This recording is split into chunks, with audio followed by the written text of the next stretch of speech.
ये कहानी है राजस्थान के एक छोटे से गांव की, जहां रेत के टीले, ऊंटों की घंटियां और शाम के ढोलक की आवाज पूरे माहौल को जीवंत बना देती थी। उसी गांव में किशोर नाम का एक सीधा साधा लेकिन मेहनती युवक अपनी मां सीता देवी के साथ रहता था। रमेश के पिता पहले गांव में दाल बाटी चूरमा बनाकर लोगों को खिलाते थे।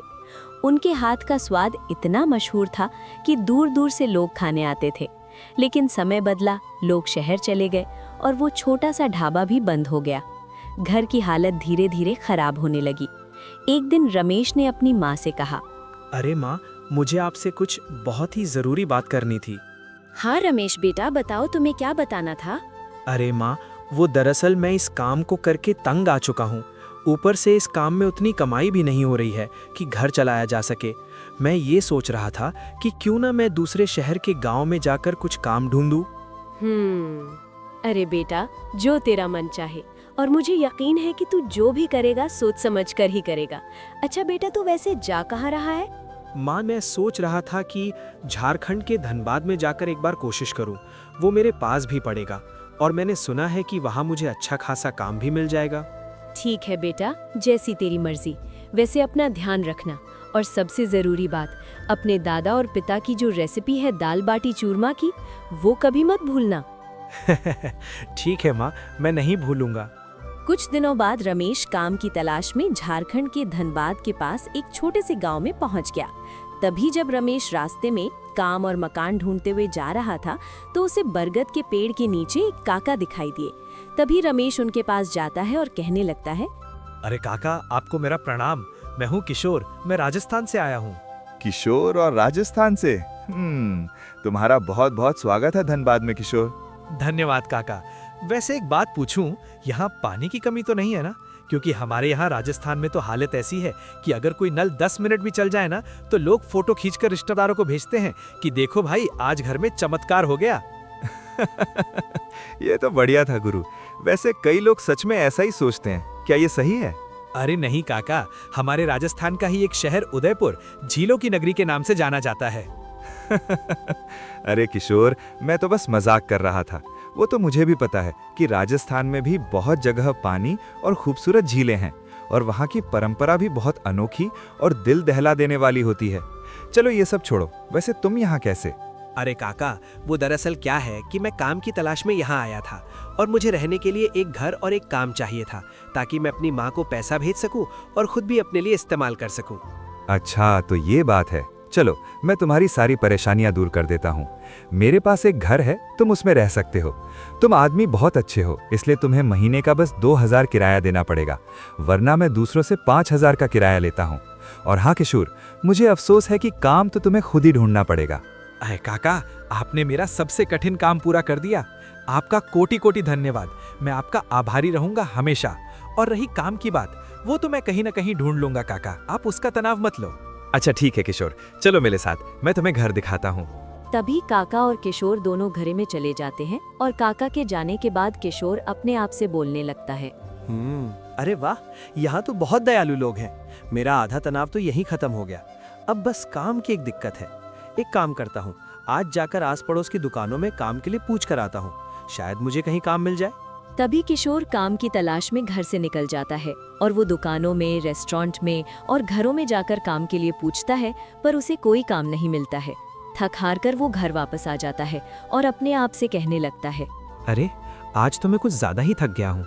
मुझे पता नहीं था कि काम मिलना मुझे इतना मुश्किल पड़ेगा। बाप रे बाप, और ऊपर से भूख भी लगी है।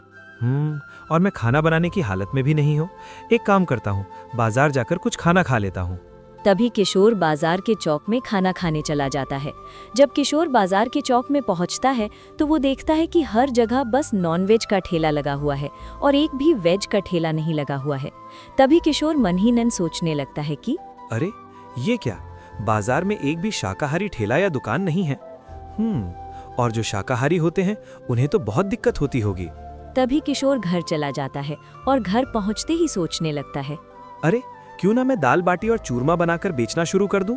ऐसे सब शाकाहारी लोग मेरे पास आ जाएंगे खाना खाने, और ऊपर से मुझे यकीन है कि यहाँ के सब लोग चिकन और मटन खाकर परेशान हो गए होंगे, और ऊपर से मेरा दाम भी कम होगा और थोड़ी आमदनी भी होगी। पर मेरे पास तो कोई ठेला भी नहीं है और ना ही मेरे पास इतना पैसा है कि सारे सामान खरीद सकूं।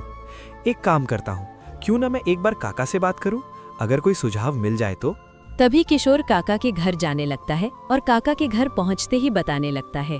अरे काका, मुझे आपकी मदद चाहिए थी। अरे किशोर, तुम यहाँ? बताओ क्या मदद चाहिए थी? मेरी तरफ से जितना होगा मैं उतना करूँगा। अरे काका, वो दरअसल क्या है कि तभी किशोर काका को सारी बात बताने लगता है और सारी बात को विस्तार से सुनकर काका बोलने लगते हैं। अरे किशोर, मुझे ये अच्छा लगा सुनकर कि तुम अपना खुद का ठेला लगाने की सोच रहे हो। और रही पैसों की बात, तुम उसकी चिंता मत करो। अरे आपका कोटि कोटि धन्यवाद काका। और हाँ काका, मैं हर महीने के अंत में आपकी किश्त लौटा दिया करूँगा। तभी किशोर पैसा लेकर ठेले की दुकान से ठेला और बाजार से सारा सामान जैसे कि आटा, सूजी, घी, नमक, अजवाइन और बाटी बनाने का अवन सब लेकर घर चला जाता है। तभी रास्ते में जाते जाते वो एक बूढ़े आदमी को अपनी तरफ आते हुए देखता है और वो बूढ़ा आदमी किशोर के पास आकर कहने लगता है। अरे बेटा, मैंने बहुत दिनों से कुछ नहीं खाया है, कृपया करके कुछ खाना खिला दो या कुछ पैसा दे दो जिससे मैं कुछ खाना खा सकूं। भगवान तुम्हारा भला करेगा। अरे बाबा, मेरे पास जितना भी पैसा था वो मैंने सामान खरीदने में खर्च कर दिया है। क्यों ना आप मेरे घर चलो, मैं आपको गर्मा गर्म दाल बाटी चूरमा खिलाता हूँ, वो भी घी में लपेटा हुआ। दाल बाटी चूरमा, ये नाम तो मैं पहली बार सुन रहा हूँ बेटा, पर ये चीज़ क्या है और ये बनता कैसे है? अरे बाबा, दाल बाटी चूरमा राजस्थान का विशेष व्यंजन है। इसमें आटा, सूजी, नमक और अजवाइन डालकर मिश्रण को गूथा जाता है और गूथने के बाद उसे गेंद का आकार दे दिया जाता है और उसके साथ तड़के वाली दाल और चूरमा खाया जाता है। अच्छा ठीक है बेटा, कुछ नहीं तो कुछ सही। तभी किशोर बूढ़े बाबा को अपने घर ले जाता है और दाल बाटी चूरमा बनाने लगता है। बनने के बाद वो बूढ़े बाबा को खाने के लिए एक प्लेट दाल बाटी चूरमा दे देता है। बूढ़े बाबा बड़े मजे से खाने लगते हैं। खाने के बाद बाबा कहने लगते हैं। अरे बेटा किशोर, तुमने तो मेरा दिल खुश कर दिया। वाह, ऐसा खाना मैंने कई बरसों में नहीं खाया था। तुम्हारा बहुत धन्यवाद बेटा, मैं तुम्हारा शुक्रगुजार हूँ। अरे बाबा, ये तो मेरा कर्तव्य है आपको खिलाने का।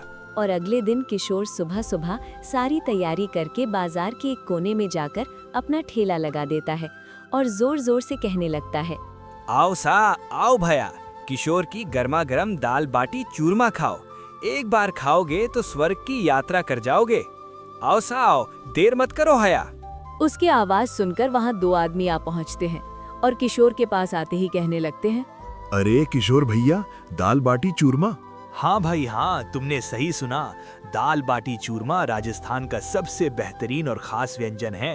एक बार खाकर तो देखो, मटन और चिकन का स्वाद भूल जाओगे और मेरे पास ही खाने बार बार आया करोगे। ये तो आपने बढ़िया किया कि आपने दाल बाटी चूरमा की एक दुकान खोल दी। हम तो बस ये नॉनवेज खा खा कर बाकी सारी चीजों का स्वाद ही भूल गए थे। वैसे ये दाल बाटी चूरमा का एक प्लेट कितने का है? एक प्लेट मात्र 60 रुपए में। एक बार खाओगे तो उंगलियां चाटते रह जाओगे भाया। ऐसी दाल बाटी चूरमा की दिल खुश हो जाएगा। तुम्हारे साथ ऐसी ही बात करता रहूंगा तो राजस्थानी भी सीख लूंगा मैं। खुशबू तो बहुत बढ़िया आ रही है। जल्दी जल्दी हमें एक एक प्लेट दाल बाटी चूरमा दे दो। तभी किशोर उन दोनों को दाल बाटी चूरमा दे देता है और दोनों बड़े मजे से खाने लगते हैं। और खाते ही उनमें से एक कहने लगता है। अरे वाह वाह, मजा आ गया। हा हा हा, क्या बेहतरीन दाल बाटी चूरमा बनाया है आपने किशोर भाई। मेरी अंतरात्मा तक तृप्त हो गई। और आप ना एक काम और कर दो, मुझे यकीन है कि मेरी बीवी बच्चों को भी ये सब पसंद आएगा। आप 2 प्लेट और पार्सल कर दो मेरे लिए। मैंने बताया था ना भैया, एक बार खाओगे तो स्वर्ग की यात्रा कराओगे। और हाँ भैया, गांव वालों को मेरे हाथ के दाल बाटी चूरमा के बारे में बताना मत भूलना। तभी देखते ही देखते किशोर की दुकान पर लंबी सी भीड़ लग जाती है और भीड़ कम होने का नाम ही नहीं ले रही होती है। और देखते ही देखते किशोर का सारा दाल बाटी चूरमा खत्म हो जाता है और किशोर अपना ठेला लेकर घर चला जाता है। और ऐसे करते करते 2 से 3 दिन बीत जाते हैं और किशोर की आमदनी अच्छी खासी बढ़ने लगी थी। उसी बाजार में किशोर की दुकान से थोड़ी ही दूर राजेश नाम का एक आदमी अपना मसालेदार मटन करी बेचा करता था। वो लगातार 3 दिनों से किशोर की बढ़ती तरक्की देखकर बोलने लगता है। अरे अरे, ये किशोर का बच्चा जब से बाजार में अपना ठेला लगाया है उसके बाद से मेरी दुकान के पास कोई आ भी नहीं रहा है। लगता है इस किशोर राजस्थानी का कुछ तो जुगाड़ लगाना पड़ेगा, वरना मेरा तो धिनक चिका हो जाएगा। तभी राजेश सोचने लगता है। आइडिया। क्यों ना मैं उसके खाने में जहर मिला दूं? जब सब रात को सो जाएंगे तब मैं चुपके से जाकर उसके खाने में जहर मिला दूंगा, फिर देखता हूँ इसका क्या हल होगा। उस रात जब सब लोग अपने अपने घरों में सो रहे थे, तभी राजेश किशोर के ठेले के पास आ जाता है और उसके खाने में जहर मिला देता है और वहां से भाग जाता है। ये सब वहां खड़े काका ने देख लिया था और अगली सुबह होते ही काका ने किशोर, सरपंच और पुलिस इंस्पेक्टर को सारी बात बताकर उन्हें राजेश के पास ले जाते हैं और उन सबको देखकर राजेश कहने लगता है, अरे राजेश, तुम इतना नीचे गिर जाओगे मैंने कभी सोचा नहीं था। मैंने कल रात को सब देख लिया था, कैसे तुमने रात को किशोर के ठेले में जहर मिला रहे थे। ये सब सुनकर राजेश चौंक जाता है और कहने लगता है, अरे राजेश भाई, काका, इंस्पेक्टर साहब, मुझे माफ़ कर दो, मुझसे बहुत बड़ी गलती हो गई। मैंने लालच के कारण ये कदम उठा लिया और मैं वादा करता हूँ कि मुझे इस बार छोड़ दो और दोबारा कभी नहीं करूँगा। मैं आपसे वादा करता हूँ, मुझे आप सब कृपया करके माफ़ कर दीजिए। अरे राजेश, चिंता मत करो मेरे भाई, तुम्हें जेल में ये सब प्राप्त हो जाएगा। चलो चलो मेरे राजेश, टुक टुक टुक। तो बच्चों, इस कहानी से हमें ये सीख मिलती है कि हमें कभी भी लालच नहीं करना चाहिए और मेहनत व ईमानदारी से ही सच्ची सफलता मिलती है।